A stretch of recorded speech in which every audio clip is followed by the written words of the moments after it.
Magandang araw, President Marcos, at sa inyo din po, Ginang Lisa at Sir Sandro. Welcome po sa SSC Talk Show! Magandang araw din at sa ating mga kababayan. Salamat po at binigyan ko kami ng pagkakataon na makapanayang kayo. May mga ilang katanungan na po kami sa inyo. Bilang isang leader ng ating bayan, ano po ang mga dapat magiging katangian ng isang Pangulo?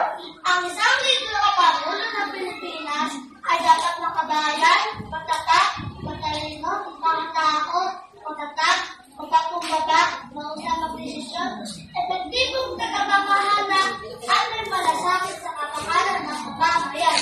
Maraming salamat po, mahal na Pangulo. Hindi pagpiliro ang katayuan ng isang pinuno ng bansa. Maraming mga tungkulin na dapat kapanan. Paano mo ito talagang kapanan? Bilang isang Pangulo ng Pilipinas ay may malaking responsibilidad at ang silbing pinuno ng bansa. Tagapagtanggol ng konstitusyon at magpapasya ng mga issue ng pinuno sa gobyerno at nagtataguyod sa kapakanan ng mamamayan. Ano-ano po ba ang mga tungkulin ng isang Pangulo ng bansa? Ang pagtatapupad ng batas ng bansa, ang pag-aruba ng mga batas sa anumang ahensya. Dapat siguruhin ang serbisyong palipunan ay naisasagawa ng maayos ayon sa batas.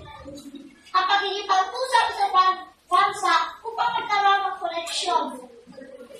Upang mapaulan ang ekonomiya. Ang pagsigurado sa kalagayan at kalitasan ng ating bansa sa oras ng kalamidad. Maraming salamat po, President. Naunlakan niyo ang aming interview. Walang anuman. Mapalad po kami at napaunlakan kami. Bisitahin ang ating First Lady, Ginang Lisa Marcos. Maaari po ba namin kayo hingian ng mensahe para sa ating mahal na Pangulo? Magandang araw, yes, sure.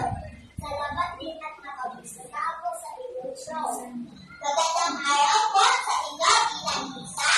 Our First Lady, ano po ang mensahe para sa ating Pangulo Marcos?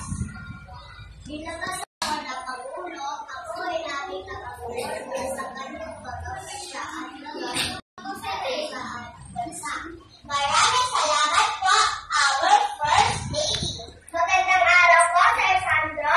Ano po mensahe niyo sa inyong ama ang ating mahal na Pangulo? Bilang isang member of the House of Representatives of the Philippines, ay may gusto din akong tumutulong sa ating kababayan. Kaya alam ko na isa lang ang hangarin ng ating magulang na mapabuti ang ating bansa. Kaya suportado ko ang aking ama sa kanyang layunin. Maraming salamat po, Sir Sandro.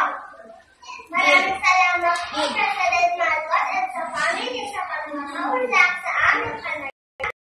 Maraming salamat din sa ating mga kababayan na nanonood sa kanilang mga